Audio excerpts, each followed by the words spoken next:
ये डाटा है, इसका हमने रिग्रेशन कैलकुलेट करनी है। रिग्रेशन इक्वेशन इसको हम लिख लेते हैं यहाँ साइड पे।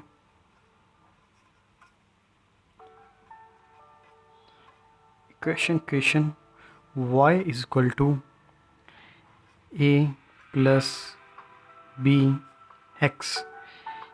ए की वैल्यू वो आपको मैंने पीछे फार्मूलास में बताई थी कि सबसे पहले हमने b को कैलकुलेट करना है। So b is equal to n summation x y. ये हम सैम्पल के लिए यूज़ करें इसलिए स्मॉल लेटर्स हमने यूज़ करना है। Minus summation x summation y divided by n summation x का square minus summation x whole का स्केयर। इन दोनों में डिफरेंस ये है कि यहाँ पर x की हर वैल्यू का आपने स्केयर लेना है और एक न्यू कॉलम बनेगा और एंड पे उसका सम लेना है, उसको जमा करना है, वो वैल्यू इधर लिखनी है। और यहाँ पर समेशन एक्स होल के स्केयर का मतलब है कि x का स्केयर लिए बगैर x की सारी वैल्यूज़ को सम करना है और उसका स्केयर लेना है आपने। ये हम करेंगे तो आपको और भी ज़्यादा पता चल जाएगा। तो फॉर्मूले में सबसे पहले वैल्यू है n हमारे पास क्या चीज़ है? n को हम कहते हैं total number of values. n यानी कि कितनी रोज़ हैं वैल्यूज़। टोटल वैल्यूज़ हैं 1 2 3 4 5 6 7 8 9, यानी n की वैल्यू है 9। नेक्स्ट वैल्यू हमें क्या चाहिए? n summation x y. n को मल्टीप्लाई यानी करना है summation x y. Summation x y यानी x का कॉलम और y का कॉलम, इसको मल्टीप्लाई करना है, उसके बाद उसको जमा करना है। x की हर वैल्यू को y के साथ मल्टीप्लाई करेंगे। ये इधर वैल्यूज़ लिखी हुई हैं x और y। x की हर वैल्यू को y के साथ मल्टीप्लाई करेंगे और एंड पर जो जमा आएगा वो वैल्यू इधर लिखनी है। 16 multiply by 5 80, 19 multiply by 6 114, 8 multiply by 23 184, 10 multiply by 218। इसी तरह ये सारा कॉलम कंप्लीट हो जाएगा। 660, 60 मल्टीप्लाई बाय 45, 720, 17 मल्टीप्लाई बाय 850। इसको सारे को सम करें तो ये इक्वल आएगा 3853। ये वैल्यू इधर लिखनी है 3853 minus summation x and summation y, यानी कि x की वैल्यू का सम करना है सबका और y की वैल्यूज़ का सम करना है। x की वैल्यूज़ ये कॉलम बना हुआ है, इस सारे को सम करें तो ये इक्वल आएगा 102। 102 ये इधर लिख देना है और साथ में समेशन y की सारी वैल्यूज़ का सम। ये y की वैल्यूज़ हैं, इसको सम करेंगे तो ये आएगा 302 डिवाइडेड बाय n की जगह अगेन 9 और साथ में समेशन x का स्केयर, यानी कि x की हर वैल्यू का स्केयर करना है और उसका सम लेना है। ये x का कॉलम। अब इसके स्केयर के लिए हमें इधर न्यू कॉलम बनाना पड़ेगा।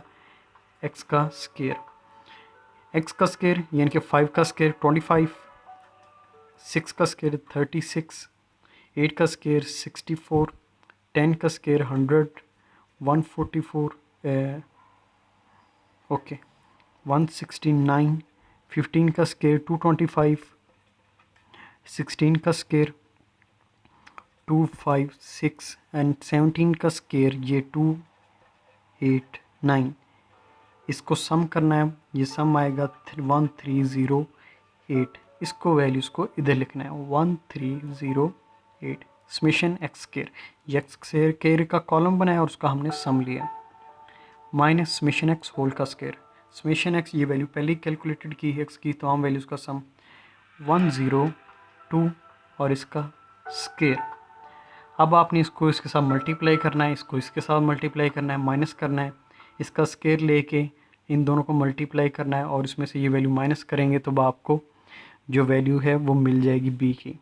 इसको इसके साथ मल्टीप्लाई करें तो ये आता है 3 4 6 7 7 माइनस इन दोनों को मल्टीप्लाई करने के बाद 30804 डिवाइडेड बाय इन दोनों को मल्टीप्लाई करेंगे तो 11772 माइनस 10404 इसका स्केयर। तो ये सारे को सॉल्व करेंगे, इसको माइनस करेंगे, उसको माइनस करेंगे, बल्कि कर ही मैं देता हूँ आपको। ये आएगा 3873 डिवाइड बाय 1368, इनको डिवाइड करेंगे तो आंसर आएगा 2.831। ये बी की वैल्यू आ गई। और उसके बाद हमने ए का फार्मूला पढ़ा था। ए के लिए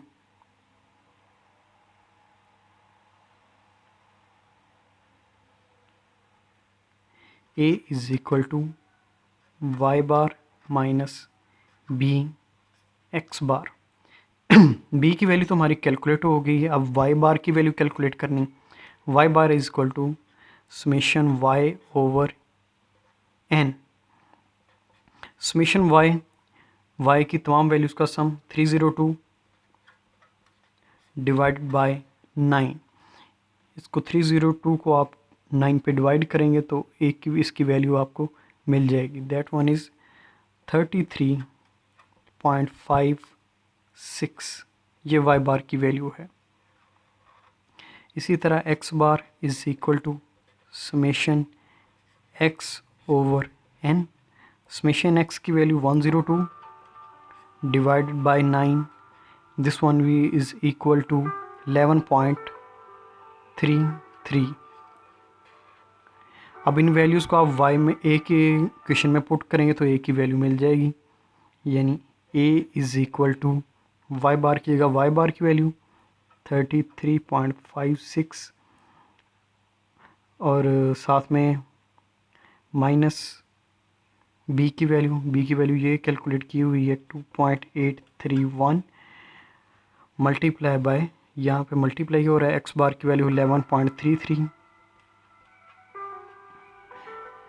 इसको मल्टीप्लाई करके इसमें से माइनस करेंगे तो a की वैल्यू मिलेगी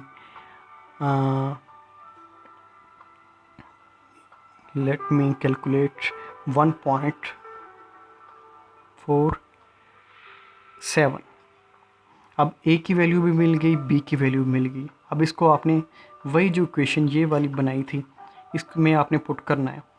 अब जब वैल्यूज़ आप लिखेंगे तब आप लिखेंगे y हैट कैप यानी a की वैल्यू 1.47 प्लस b की वैल्यू 2.831 और साथ में x। ये आपने एक इक्वेशन बना ली है, इसको कहते हैं रिग्रेशन इक्वेशन। ये काम है, ये एक डाटा था, सिंपली वैल्यूज़ थी। इसमें आप बेशक आप इसको प्राइस का डाटा कह लें कि या कोई भी डाटा लिख लें, या प्रोडक्शन का डाटा था जी कि 5 kg फर्टिलाइज़र दी तो 16 टन उसकी प्रोडक्शन थी एक फसल के लिए। फर्टिलाइज़र यानी कि खाद 6 kg जब फर्टिलाइज़र दी तो 19 टन उसकी प्रोडक्शन थी। 8 kg जब फर्टिलाइज़र दी तो 23 टन उसकी प्रोडक्शन थी। अब यहाँ पर वैल्यूज़ थी, इसके लिए हमने इक्वेशन बनाई। अब इक्वेशन हमें ये बताती है कि जब x की जगह 1, x यानी कि फर्टिलाइज़र मैंने यहाँ पर कहा है और y प्रोडक्शन को मैंने कहा है। अब x की वैल्यू अगर 1 करें, यानी कि एक फसल को 1 kg अगर हम फर्टिलाइज़र प्रोवाइड करें तो हमें कितनी उसकी प्रोडक्शन मिलेगी। मतलब ये था प्रीवियस डाटा, ये प्रीवियस डाटा था। अब इसको हमने यूज़ करते हुए फर्दर हम एस्टिमेशन प्रेडिक्शन कर सकते हैं। अब यहाँ पर अगर हम 1 पुट करें तो 1 इसके साथ मल्टीप्लाई हो के ये वही वैल्यू रहेगी, तो वाई हैड की वैल्यू आएगी 1.47 plus this one. I think ये वैल्यू आएगी टोटल 3.30। इसको जब आप कैलकुलेट करेंगे, x को पुट करेंगे तो वाई हैड की वैल्यू आएगी 3.30। कैलकुलेट कर लीजिएगा, मैं अपने वैसे ही अपने जहन से कैलकुलेट कर रहा हूँ। ये यानी कि एक इस तरह आप प्रेडिक्शन कर सकते हैं। इसी तरह एक क्वेश्चन बनेगी आपकी जीपीए के लिए। जीपीए का मैं आपको डाटा दूंगा, उसके लिए आपने क्वेश्चन बनानी है। तो क्वेश्चन भी हमें बताएगी, उसमें भी हम x की जगह 1 पुट करेंगे तो वो हमें बताएगा जी कि आपकी जीपीए कितनी आ सकती है। ये 3.30 का मतलब ये है कि x की जगह हमने 1 पुट किया, यानी कि 1 kg फर्टिलाइज़र दी, तो उसका हमें रिस्पॉन्स क्या मिलेगा, 3.30 टन हमारी प्रोडक्शन आ सकती है। अगर यहाँ पर 2 पुट करेंगे, 2 पुट करने के बाद जो भी हमारी वैल्यूज़ आएगी तो उसको हम कहेंगे जी कि जब x की वैल्यू 2 होगी, फर्टिलाइज़र 2 kg होगी, किलो होगी, तो उसकी प्रोडक्शन जो होगी वो मेरे ख्याल से वैल्यू आएगी 5 पॉइंट समथिंग वैल्यू आएगी। मतलब इस तरह हमने एस्टिमेशन और प्रेडिक्शन करनी है। जो जीपीए की मैं आपको एग्जांपल दूंगा, उसका जो रिज़ल्ट्स आएगा वो मैं इधर लिख देता हूँ। एग्जैक्टली मुझे याद नहीं है उसका, बल्कि आप रिज़ल्ट कैलकुलेट करके मुझे बताएंगे। जस्ट मैं आपको एक एग्जांपल तौर पर समझाने के लिए बता रहा हूँ कि 1.70 प्लस 0.34x, उसमें जो मैं आपको दूंगा एग्जांपल, उसमें y होगा एक वैल्यू और एक होगी x। y होगी जीपीए और x होगा स्टडी आवर्स। मतलब कि एक स्टूडेंट अगर 3 आवर्स पढ़ रहा है, उसकी स्टूडेंट हमने यूनिवर्सिटी में सर्वे किया है, स्टूडेंट से पूछा जी आपकी जीपीए कितनी है, वो कहते हैं मेरी 3.3 जीपीए है। और बाद में उससे पूछा जी आपने कितना पढ़ा था, वो कहता है मैं 3 आवर्स पढ़ा था। मतलब इस तरह कुछ डेटा इकट्ठा किया हुआ है, मेरे पास कुछ डेटा है। एक स्टूडेंट का उसकी जीपीए थी 3.8, उसने 5 आवर्स पढ़ा था। मल्टीपल वैल्यूज़ होंगी काफ़ी, और उनकी बेस पर एक क्वेश्चन बनाई है हमने। अब एक ये क्वेश्चन हमें बताती है कि एक स्टूडेंट अगर 1 आवर पढ़ेगा तो उसकी कितनी जीपीए आ सकती है। मतलब इस क्वेश्चन का मेन काम ये है कि एस्टिमेशन और प्रेडिक्शन है। यहाँ पर x की जगह अगर मैं 1 पुट करूँ, फॉर एग्जांपल कि एक स्टूडेंट 1 आवर स्टडी कर रहा है, तो 0.34 plus 1.70 equal to y hat. 1 इस मल्टीप्लाई करेंगे तो ये वही रहेगी वैल्यू 0.34, और इसको ऐड करेंगे 1.70, ये इक्वल आ जाएगी 2.04। 2.04 मतलब एक स्टूडेंट जो 1 आवर स्टडी करेगा, जस्ट उसकी जो जीपीए आएगी वो 2.04 होगी। ओके, ये जीपीए के लिए मैंने इक्वेशन इसलिए भी लिखी है कि इसकी हमने अब इंटरप्रिटेशन करनी है। ये इस एग्जांपल से आपको मैं इंटरप्रिटेशन इसलिए करवा रहा हूँ क्योंकि ये ज़्यादा बेटर टू अंडरस्टैंड है। अल्फ़ा और जो बीटा है, इनकी इंटरप्रिटेशन भी होती है, और इंटरप्रिटेशन बहुत ज़रूरी होती है किसी भी क्वेश्चन के लिए। और आपने क्वेश्चन सॉल्व कर लिया, अब क्वेश्चन तो एक मेरे ख्याल से ये जो मैंने क्वेश्चन करवाया मल्टीप्लाई करना, ये तो मेरे ख्याल से एक इंटर का स्टूडेंट भी कर लेगा, या मैट्रिक का स्टूडेंट भी कर लेगा। लेकिन मेन चीज़ है कि उसको यूटिलाइज़ करना, उसकी एप्लीकेशंस की तरफ जाना कि ये 1.70 लिखा है तो क्या है, 0.34 लिखा है तो ये क्या है, यानी कि उसको इंटरप्रेट करना। अब यहाँ पर अल्फ़ा की वैल्यू है 1.70। 1.70 इसका मतलब क्या है वो आपने इंटरप्रेट करना है। अब देखें, अगर x की वैल्यू 0 हो, मतलब एक स्टूडेंट अगर नहीं पढ़ रहा, तो इसका मतलब ये तो नहीं हम कह सकते कि उसकी जो है उसकी कोई जीपीए नहीं आएगी। ऑब्वियसली एक स्टूडेंट क्लासेस अटेंड कर रहा है, उसके माइंड में कुछ ना कुछ तो होगा जी कि अच्छा हमने ये कुछ पढ़ा हुआ है। अगर उसने x की वैल्यू 0 होगी, मतलब वो घर जाके बिल्कुल नहीं पढ़ रहा, 0 आवर स्टडी है, तो उसकी जीपीए क्या आएगी 1.70। यही इसकी इंटरप्रिटेशन है। Alpha is equal to 1.70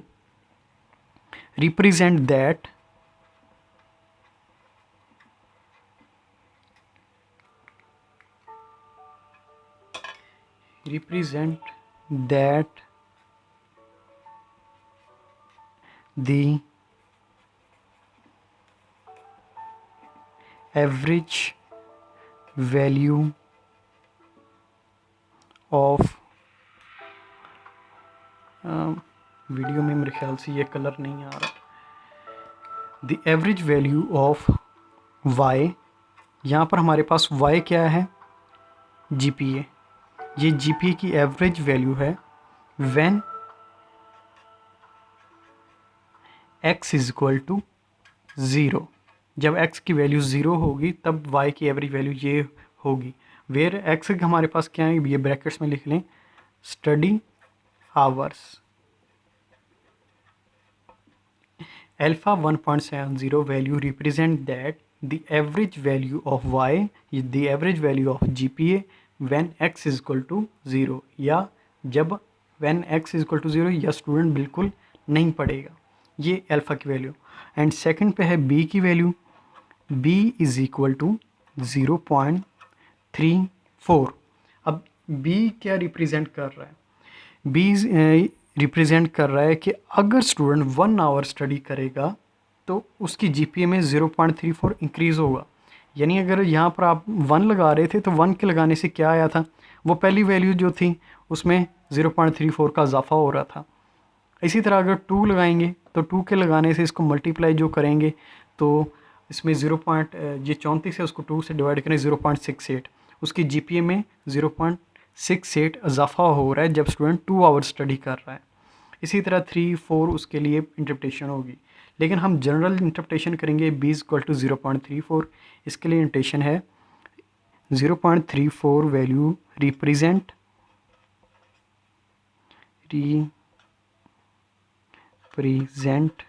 marker भी ख़त्म होने वाला है, रिप्रेजेंट दैट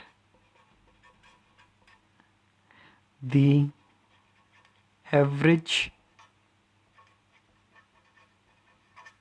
average value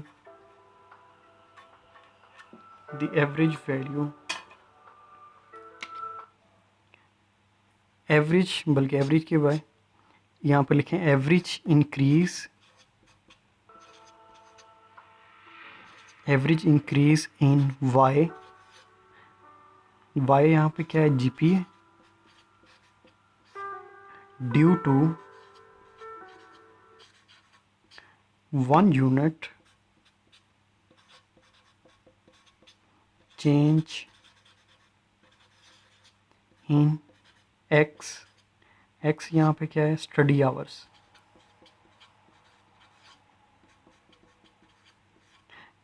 यानी 0.34 ये वैल्यू रिप्रेजेंट कर रही है y में, यानी कि इंक्रीज़ होगी आपकी जीपीए कितनी, 0.34 इंक्रीज़ होगी आपकी जीपीए जब x 1 यूनिट या 1 आवर इंक्रीज़ होगा। 1 आवर इंक्रीज़ हो रहा है, 0.34 ऐड हो रही है। इसी तरह जब 2 पॉइंट आएंगे तो 1 वाले की निस्बत उसमें भी 0.34 का इजाफा होगा। इस तरह वैल्यूज़ आपकी इंक्रीज़ होती रहेगी जीपीए। तो इसी की इंटरप्रिटेशन हमने लिखी है 0.34 represent that the average increase in y due to 1 unit change in x taking other factors. अब आपकी जीपीए सिर्फ इस पे डिपेंड नहीं करती, स्टडी आवर्स पे दूसरे भी फैक्टर हैं जिनमें मैंने कहा था आईक्यू लेवल वगैरह है, डिफरेंट फैक्टर्स हैं, उन पे डिपेंड करती है। इसलिए हम लास्ट पे ये बी के लिए लिखेंगे taking other factors as constant. हम दूसरे फैक्टर को एज ए कांस्टेंट लेंगे, तब जीपीए में जो इंक्रीज़ होगा स्टडी आवर्स की वजह से वो होगा 0.34। इसी तरह हर क्वेश्चन की आपने इंटरप्रिटेशन भी करनी है। मोर ओवर कोई भी आपको क्वेश्चन हो, कोई कन्फ्यूजन हो तो लाजमी पूछेगा, आपको हर क्वेश्चन का आंसर मिलेगा।